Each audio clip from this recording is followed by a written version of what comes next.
say it's an honor to be here today, and it's a real honor for me to be on stage today with my dear friend, Dr. Raphael Bostic. And I'm not going to read his bio to you, but I'm going to talk to you about the other side that many of you may not know about Raphael, and that is his heart and his giving back to this city. I had the honor of serving with Raphael as I led the Atlanta Committee for Progress. And he was my go-to person, I got to tell you. Yes, I was out there with these wonderful CEOs, and everybody's great on ACP, let me tell you. But there was something about Raphael when things were at their most chaotic, their most disruptive. He was the voice of reason in the room, and he was always calm, like the calm right before the real storms would come. And I just so appreciated that. He was also one that if you gave him an ear, you knew the conversation stayed right there. And that's we all need someone in our lives just like that. So he's been that for me the last several years. In addition to that, Raphael joined me in working on the Beloved benefit. So he's a giver. He has served as the head of the board for United Way, worked with Katie, is serving as her board chair for the Metro Atlanta Chamber. So he's more than just a title that we get to talk about, right? He really walks the talk, and as busy as he is, he's never been too busy to step up and just get the work done. And so he knows I have secrets and I have stories. And so he said to me, now keep this short, Shan. And I said, well, I'm just going to say you were born, you live, and you're here. And he said, that's perfect. So without further ado, ladies and gentlemen, Raphael Bostic.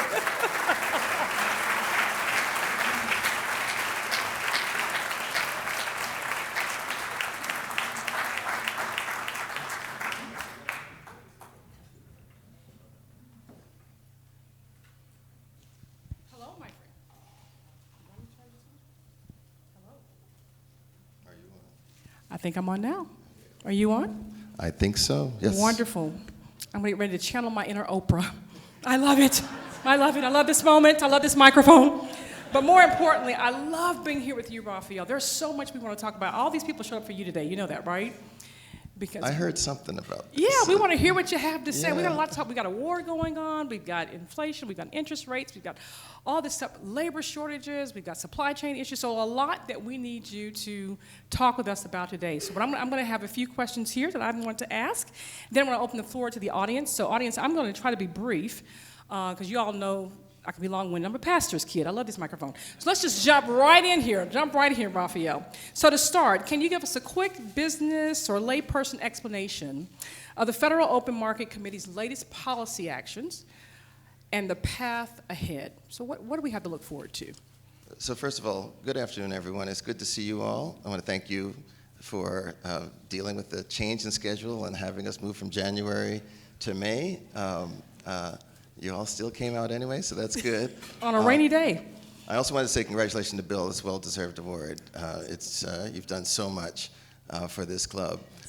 In thinking about the economy and sort of from a layperson, I can make this quick. Inflation is high. Inflation is too high.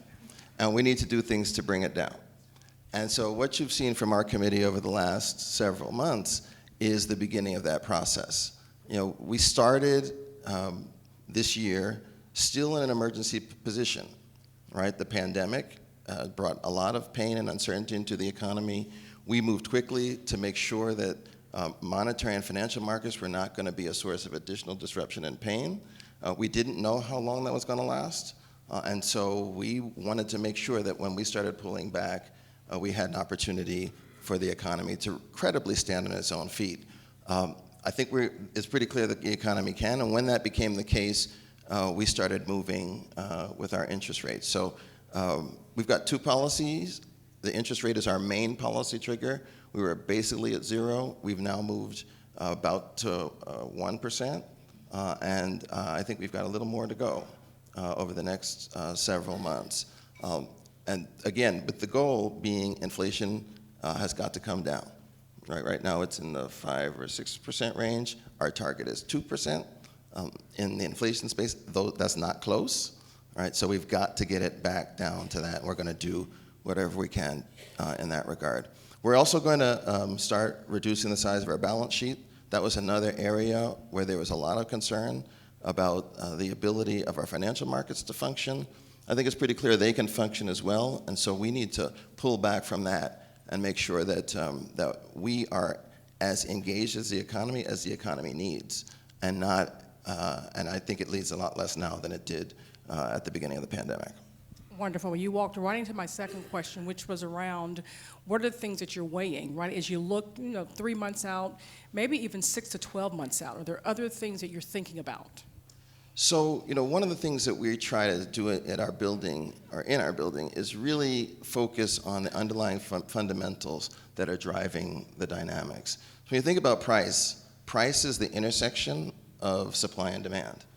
Those two things together will determine what price is and what the price level will ultimately be. So we've got to really step back and say, well, what are the drivers of the supply side and what are the drivers on the demand side?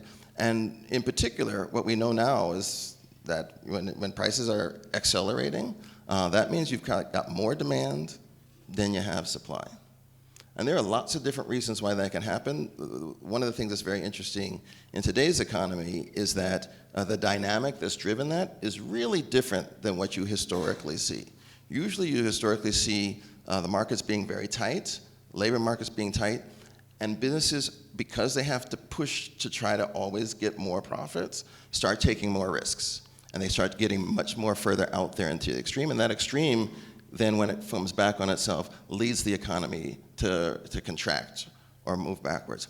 That's actually not the dynamic we have today. We don't have a dynamic where businesses are going way out of their way to try to take risks to increase those margins. They're able to get these high margins because aggregate demand is just so much greater than the supply that's being able to be produced. And they're able, so first of all, we have this auction situation. Whenever demand's more than supply, you're basically an auction. And when you have an auction, the good goes to the highest bidder. And so businesses are always trying to figure out what's the highest price I can set. At the very beginning of the pandemic, they didn't think they could move the prices at all. And we do a lot of surveys at our bank, and hopefully you guys are all subscribed to us, so you're getting all those feedbacks as they come out. But we were not seeing businesses eager to pass through. But as their input costs continued to rise, they felt increasingly they didn't have any choice but to do that. And they found that the consumers were willing to pay those prices, right? And so that is one issue. So what drives that imbalance? We know this, you've all heard of the supply chain challenges. We just had several weeks of our logistics folks talking about a lot of the challenges around supply. And because of those challenges, businesses have not been able to just meet the demand. Every business person I've talked to has basically said, it hurts my heart. I'm making record profits, but I could be making more. Right? And they're focused on the frustration of not being able to meet that demand, and that's a challenge. More recently, you've heard about challenges in terms of labor markets and businesses having difficulty finding workers. That spiked. We're hearing less of that now. We're hearing much more emphasis on the supply chain issues, but that labor supply issue is one that is still out there. And then on the demand side, where is this demand coming from? And I actually think there are a couple of pieces to think about here. The biggest piece to my mind is the fact that for 2 years, all of us sat at home. We didn't go to restaurants. We didn't go on trips. We didn't go to plays or theater or any of those sorts of things. And it turns out it costs money to do those things. And that's money that people were not spending. And so when I talk to bankers, what they tell me is that bank balances across the board are far higher than they were pre-pandemic. So people have a lot of cash. And so you have that reality coupled with the fact that we all sat at home, we didn't want to do that anymore. That means everyone's going out and they're using that cash, right? And there's a lot of demand that is about people spending the money. Really, I think about it as a catch-up. Right? We didn't go to plays for 2 years. I'm going to get back to that. But you can't really catch those things up. It's going to take a long time for that money to flow out of the economy. And then the other piece is policy. So we know that there's fiscal stimulus. We know there's monetary policy stimulus.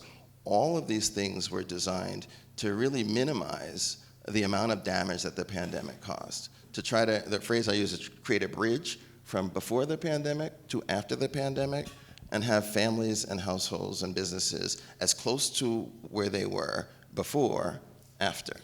And it turned out those policies worked, and they worked extremely well. So we don't see the disruption, we don't see the level of precariousness we would have ordinarily seen in the context of a deep recession and disruption and pain. So that leads to aggregate demand. So now the task and the challenge is to narrow those things, to pull demand down from its high levels if possible, and to see if there's evidence that the supply chain is breaking up, the supply chain challenges are breaking up, and we're starting to get resolution there, and that labor markets are starting to resolve themselves such that businesses are not fighting, 5 businesses are not fighting for every employee. Over the last 9-10 months, millions of jobs have been posted by businesses.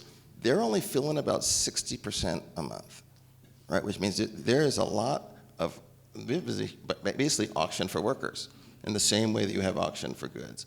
And that tension creates a lot of difficulty. So we'll be looking for those sorts of things and trying to figure out where the economy is going and also how effective our policies have been. Wonderful. Thanks, Raphael. So the next question, let's shift to the war, Russia and Ukraine.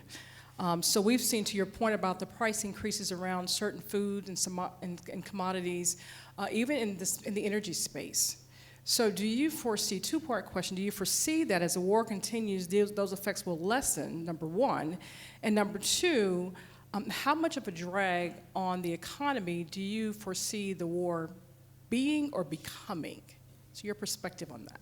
Yeah, so those were two big questions. I know. Let's take the first one. Let's take the first one. Okay. I'm used to people ask me five Okay, good, or six questions. wonderful. You know, most people, I'm old. I couldn't remember. When they get the mic, they figure this is my shot. I got to get all my questions out. Yeah, all of my questions, yeah, right? So for the war, first of all, dealing with the pandemic economy on its own is hard. Right? There's a lot that we've never seen before. There's a lot we've never really had to encounter before. And so just trying to keep tabs and track of all of that requires an amazing amount of effort. And my team has been great in getting us information early so we understand the twists and turns of the economy. I was going to give a speech. No, I actually gave the speech, I guess. And we have been working on this speech for maybe 4 months. And the week before we gave the speech, basically, the war started. And so we actually had to change the entire speech and start incorporating all these other sources of disruptions and challenges that were not on the table before. And you know, I don't know about you, I was not an expert on the Ukraine economy and all the essential goods that come out of Ukraine. I knew that Russia was significant in terms of oil and gas, and this was going to have implications for our energy sector. But it was not clear how all of this was going to feed through. We certainly didn't know, well, I didn't know at the time that the West would respond so quickly and so forcefully in terms of its economic sanctions and the like. So there was disruption, and we see that. You see that in gas prices. I mean, we all see that, right? And so the energy sector was a pretty immediate impact. But there are lots of other things. So we know about neon now. We know about fertilizers and ammonia and all these other factors that are key inputs to goods and products that we all need. What I've heard is that for many of those downstream products, the full effect of the war has not actually hit us yet. And that when I talk to the agriculture sector, they say, look, the price of fertilizer is up, but the goods that are going to come out with that fertilizer are not going to be in stores until December, January, February. And so there is still some upward price pressure that has to come. Now, those realities actually exist in a whole host of other markets as well, that same dynamic. These are input goods, and so they got to make the goods in order for that to then actually be realized into the marketplace. So that'll be something that we're going to watch. You know, another source of uncertainty when we think about the war is that all the initial predictions of this war were that it was going to be over in a week, right? That the Russian tanks were going to roll into Kyiv and be done with this, and we would have a new equilibrium. And that has just not turned out to be the case as well. So I think the implications of that for all of these things is very cloudy, because there are going to be parts of Ukraine that are going to be able to continue producing in ways that maybe we did not expect, but then there are going to be other places where disruption and tension is going to persist for a long time. And this is another area where we were just going to have to really pay a lot of attention. The Fed in general, we have a large team, many of them in Washington. It's a division of international finance. They are tracking these things, and so every time I go up there, I get briefings on what they're seeing and what they're learning. But Ukraine is a big additional source of uncertainty, which we're just going to have to monitor and adapt to. Great, thank you. So let's talk a little bit about inflation. Couldn't let you leave the stage without using that word, right? So along with the other federal policy makers, you've said you'd like to see the month-to-month run rate of inflation start to decline. We've seen some positive signs, but how much optimism can we draw from those? And is it enough hope that inflation has actually peaked, or is there more to come? Yeah, so if I knew that question 100% clear, I'd be in a different place, right? Look, this is a very hard question. So at the beginning of this year, what I was telling people was I was less concerned about the annual rate of inflation because I knew that there had been spikes, and so the baseline and the year ahead comparison was just not going to truly be meaningful. And what I was looking for much more was the month-to-month progression to see how things were going. And my hope was that month-to-month we would start to see pretty significant declines in our inflation rate. Now, that has actually not turned out to be the case. The first couple months stayed much higher than I wanted, and only now have we started to see slight declines in our month-to-month inflation. We're going to have to keep watching that. And one thing I will say is that how inflation evolves over this year will be an important driver of what the nature of our policy response is going to look like. Now, our guys in the building, we have fights. I shouldn't say fights. We have discussions about this on a regular basis about how fast inflation can come down and what items might be triggers that should lead it to go up or to go down. And there's a lot of diversity of views and perspectives on those realities. But we all are of the same mind that it needs to come down. And so the question will be, as we see things evolve through the year, what does that mean? What is it telling us about the efficacy of our policy and the need to maybe do more or maybe do less? You know, one thing that has really surprised me over the last 2 months in particular has been how fast financial markets have responded to our policies. Even our forward guidance is leading to a lot of movement in financial markets. You see the 10-year Treasury, the 30-year mortgage rate. They have moved a lot more than we've actually moved in our policy space, and that's unusual. So that opens up some possibility that maybe other parts of the economy will respond faster than they have historically as well. Now, we don't know that for sure. We're going to have to keep our eyes open, but this really is a two-sided issue, right? It could go faster, it could go slower, and we've got to be ready to move in both directions. Great, thank you. And Raphael, you talked a little bit earlier about the labor supply and businesses no longer having to kind of chase people down to come to work. But what will it take to bring the labor supply and demand into balance, and how does that link to bringing down inflation? All right, so there's an easy answer and a hard answer to this question. Okay, we got about 9 minutes, so just give me the easy answer. And then somebody's going to ask a question about it. You guys follow up with that question, okay? Yeah, so there are a couple things. So one, I think when you think about labor supply in particular, you have to come back to the pandemic, right? The pandemic caused a lot of families to re-examine how they were connected to the labor force in ways that they had never really done before, right? And so people became much more sensitive that childcare costs cost them a lot of money, commuting costs cost them a lot of money. They actually like being around their family.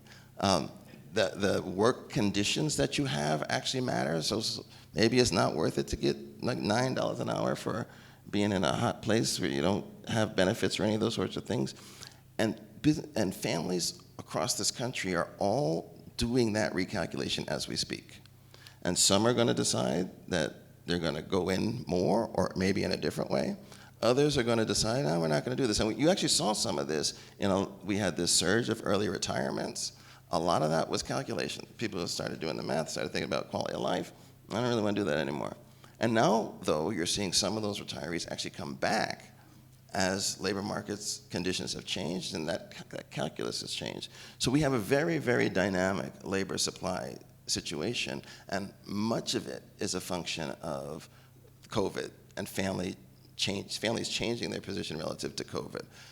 There are other things, though, right? So, good thing some of my staff are not here. So I think about the changing competition for workers, right? So Amazon fulfillment centers, Target increasing their minimum wage, Walmart, that actually changes the whole competitive environment, particularly for people at the lower end of the wage scale. So the demand for them has changed a lot, and the supply of those workers has not changed nearly as much. So that is another type of contributing factor to challenges in labor market. So you have all that. And then on the other side, and I talked about aggregate demand, if aggregate demand can come down, then labor demand will come down. Right? That's a one-to-one. So we're going to try, our policies are mainly on the demand side. We're going to try to do our part.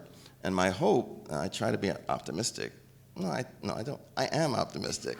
I hope that optimism plays out, is that as people start to resolve their positions on the labor supply side, we'll start to get that equilibration really start to happen. Wonderful. I'm going to shift gears to a topic that you and I both hold dear to our hearts, and that's affordable housing. It's been a lot of time you and I working and talking about what we should be doing here in Atlanta. And we've recently, though, been named a city that's now that, it's just unaffordable, right, to live in. And I know you have an extensive background in the housing area, so 2 questions on this topic, and then I'll be ready to take questions from the audience, so you guys get ready. So talk to us a little bit about the importance of housing to society and on a human level, and then talk to us about that in terms of the macroeconomy. So why is housing so important? Why should we care? So I think first of all, there are a number of people here who probably answer this question far better than I am. I see you, Egbert, I know you have opinions on this. When I worked at HUD, we used the phrase housing as a platform. That if you have stable housing and secure housing, that becomes a platform that allows you to be able to do other things. If you don't have to worry about housing where you put your head, then you can invest in your human capital, you can do entrepreneurship, you can give your family an environment of security and stability so that they can then advance. If your housing is quality housing, you'll be healthier because you won't have issues around, say, asthma or those sorts of issues. Housing anchors you. Like where your house is determines your school district, it determines your access to the grocery store, all those sorts of things. So if people are housed well, they got a leg up in actually being able to get ahead and be well in terms of the quality of their life. So housing is incredibly important just on a consumption and use value basis. And then you think about housing as an investment property, an investment tool. And for many households in the United States, housing is the main source of wealth. Like almost half of the economy, half of our population does not have a position in the stock market. And so they're looking at things like housing as the way for them to build wealth and to be strong. So we need these markets to function, and we need them to work both on the ownership side and on the rental side. We have a tool, the Home Ownership Affordability Monitor.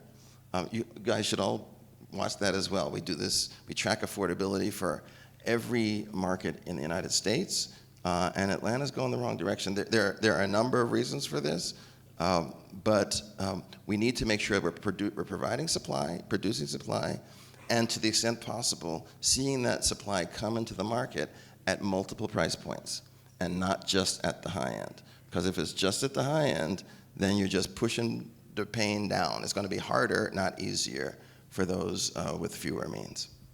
Thank you, my friend. President? Ready for some questions? Yes, we are. Fantastic. All right, who wants to go first? I think we should go with RK. Welcome back, RK. We missed you, RK. Thank you.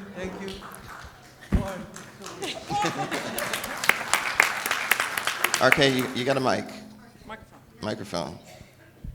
Dr. Bostic, thank you for a wonderful presentation. It was worth waiting for. Let's give him another round of applause. Raphael, the question to you is, you have many territories under your umbrella, 6 or 7 states. Can you tell us one thing that the city of Atlanta or Georgia can adopt from other places that you go to that will improve our lot? Thank you. So that's supposed to be an easy question, but that's a hard question. So here's what I would say. one of the things that I think we've seen in Georgia, which has been actually quite remarkable, is even through the pandemic, is growth has continued. And it has found ways to continue to invest in the people here, so the skills of the population are growing. The attention and focus on inclusion, that this is going to be an inclusive economy, and try to make sure that prosperity reaches as many people as possible, has been something that we've seen here. And I think nationally that's been heard. I think of Atlanta as probably the most powerful economy in my district, and it has been really a leader in terms of how you do get growth and how do you be ambitious and forward-looking. Now, I'll say there are a number of other cities that are trying to do the same thing. So I was just on a call earlier this morning about Miami and their investment in the cyber and the crypto and the fintech space, right? So there's a lot of competitiveness that's going on, but I think Atlanta is well positioned to do to continue its growth, and I think the policymakers are all focused on this. If you hear Governor Kemp, you hear candidate Stacey Abrams, they're all talking about how do you make this economy as strong as possible. Okay, let's see, Jeff? Raphael, I want to ask you about distribution, because I think the Atlanta Fed has taken the lead, and you in some of your speeches. On the one hand, if we fall into recession, fighting inflation, often the unemployment of black people go up often twice as fast as white people. And for black men, I think it's the worst usually, in a normal recession. On the other hand, if the economy has a lot of money and is pumping along, the stock market goes up a lot. That, as you say, that helps less than half the people. So on the one hand, you have the inequality increasing, but on the other hand, if we fall in recession, it's often black men that hurt. So could you help us think how you think through that and lead the Fed in thinking through that? Yeah, so thanks, Jeff, for that question. Look, this is a knife edge, right? If you go too far one way, you get more inequality. If you go too far the other way, you get more inequality. And so we're really trying to strike a fine-tuned approach to this. One thing that I say is that my goal is in this role never for us to have another recession. Like, that's what I'm trying to get to. And it's because the longer we can get growth, the longer we can get expansion, the people who have been least attached to the economy have the best shot of moving forward and getting ahead. So as we start to tackle this inflation, as we start to move our policies, we're going to be mindful as much as possible to try to strike that perfect note. Right? You've heard people talk about soft landing. The idea of the soft landing is you get inflation under control, having no pain or damage in labor markets. That's incredibly difficult to do. But my mother told me very early, if you don't shoot high, you won't get high. So that's where we got to try to get to, and we're going to do all that we can to make sure that that while getting inflation down to our target range, we're not creating undue pain and damage that could be avoidable. Now, it may be the case, the dynamic is such that we just wind up having to go super hard, right? But that's not my baseline case today, and that's not my hope for where we will wind up having to get to. Okay, let's see. Back in the back there, Zach?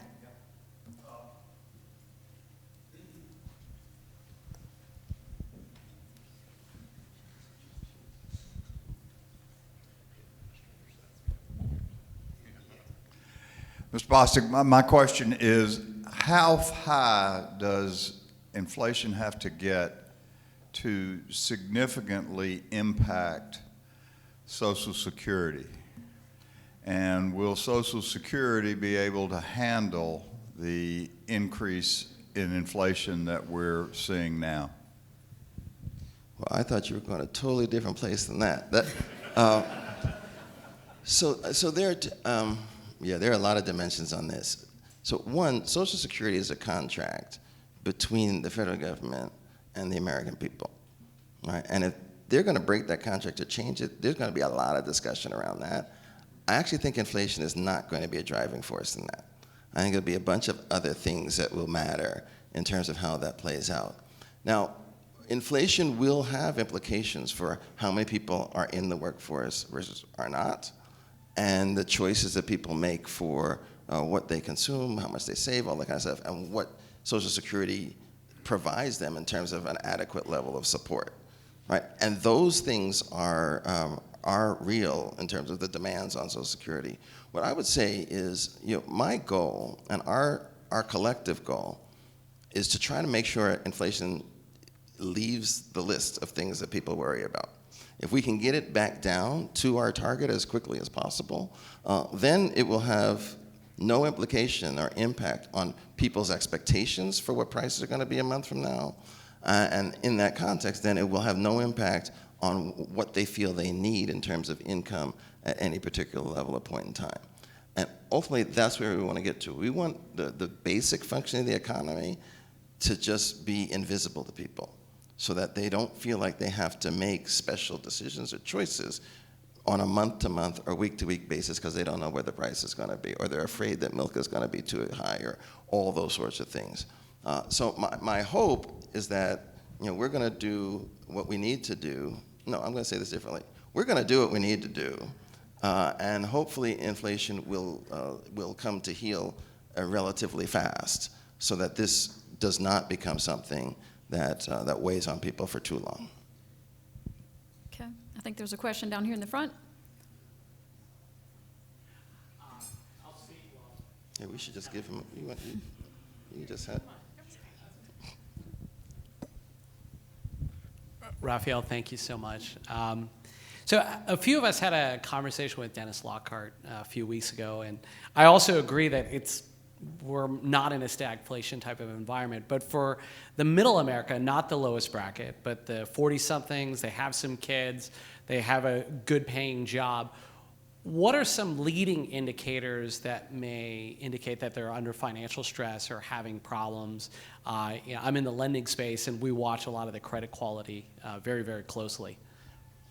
Well, if you're in the lending space, you know the answer to that question, right? Right. So look, clearly, stress shows up in a number of different ways. One, do you spend out of savings? Two, do you buy different goods? So, we have a number of contacts that sell goods from like basic consumption all the way up to luxury. And they can tell when there are shifts and we're selling less on the luxury side and more on just the basic side. There are some stores where they don't see people from certain zip codes unless you're getting to a stressful situation. They actually even switch the stores they go to. So trying to pay attention to those sorts of things. Delinquency rates on credit, and they're starting to rise as we speak, but still by historic levels quite low. Use of credit cards, I think MasterCard just reported a couple days ago that credit card usage is now up back to basically pre-pandemic levels. These are all signs that consumption is starting to get to people's limits on what their basic income can handle. So those are all things that we look at. One of the challenges we have in this environment, though, is that through the pandemic, all of those measures were at historically good levels. Like historically, bank balances, delinquency rates incredibly low, like all those sorts of things. And so pulling back a little off of those says that there's some stress, but it's like a stress that's just getting us back to where we were before, and not a stress that suggests that we're on the cusp of something that's going to be incredibly painful or damaging. Now, any movement is stuff you gotta look at, right? And the pace of change is something that we also have to pay attention to. But right now, it's almost as if the movements that we're seeing are movements toward normalization. And we don't like the word normalization because it begs the question what normal is. But if you think about pre-pandemic levels as normal, we are moving back to that kind of level, which should suggest sort of that narrowing of the supply-demand imbalance. But we'll just have to see what it looks like. See a question from this side of the room. Okay, Peter? It's coming. Yes, when you consider inflation, how much attention do you give to the role of tariffs in affecting inflation?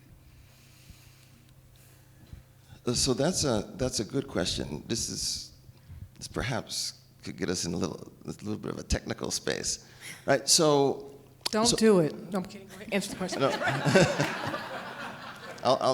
Yeah, okay. I'll fight my impulse. My job was to keep you out of trouble today, so be careful. That's good. So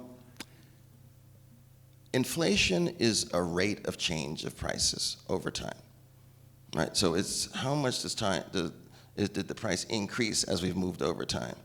A tariff on some level is just a one-time shift in the level, at which point then you start tracking the inflation. Right, so if a tariff were going to be continually ratcheted up, then it would be contributing to inflation because the change in the rate of pricing would be getting higher and higher and higher. Now, it could be the case, though, that a tariff can change the mix of goods that are purchased and put pressure on different parts of a family's goods basket, such that it could lead to pricing pressure showing up in some places. I've not actually looked at that to know, but the tariff is kind of a different level, a different issue. I will say, in the context of families that having budget constraints, reducing a tariff does reduce the level.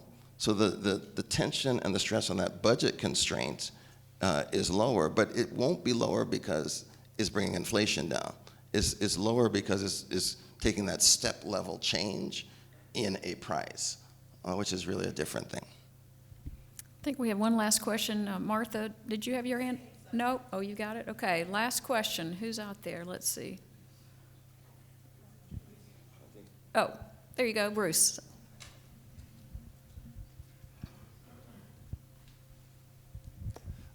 Dr. Bostic, back to the war a little bit more specifically, the petroleum, natural gas, those kind of supply and demand and price increases and the impact over the next 6, 12, 18, 20 months.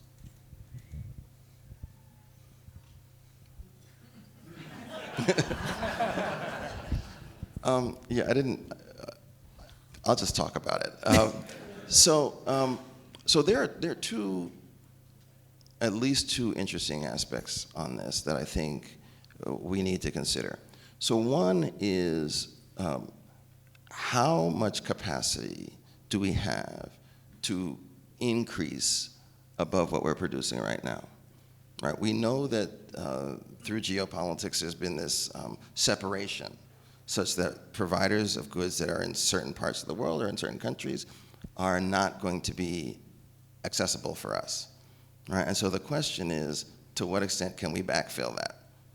And the answer is, well, it depends on how much capacity we have to actually produce that amount.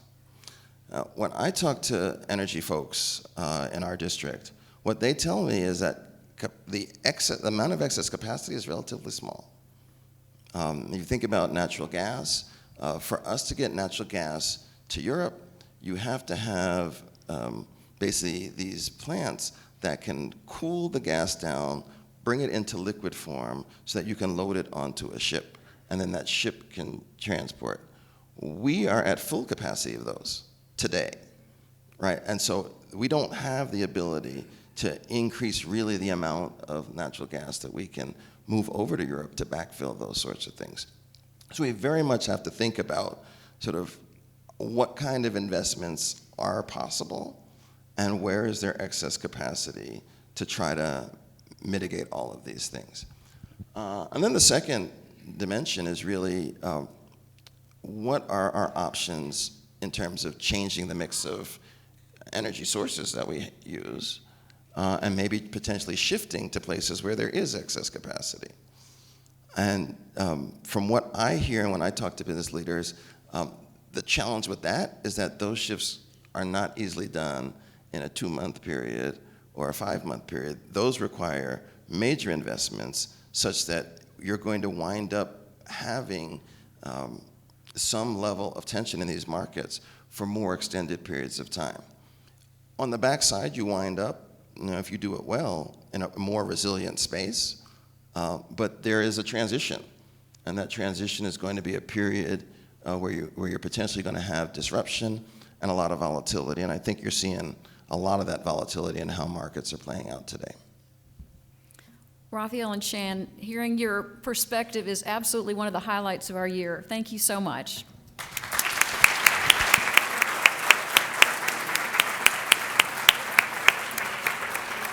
Just a final reminder, come join us, as Gretchen said, on June the 6th. There's no program next Monday for Memorial Day. Have a wonderful holiday week, and we look forward to seeing you for our Club Service Day.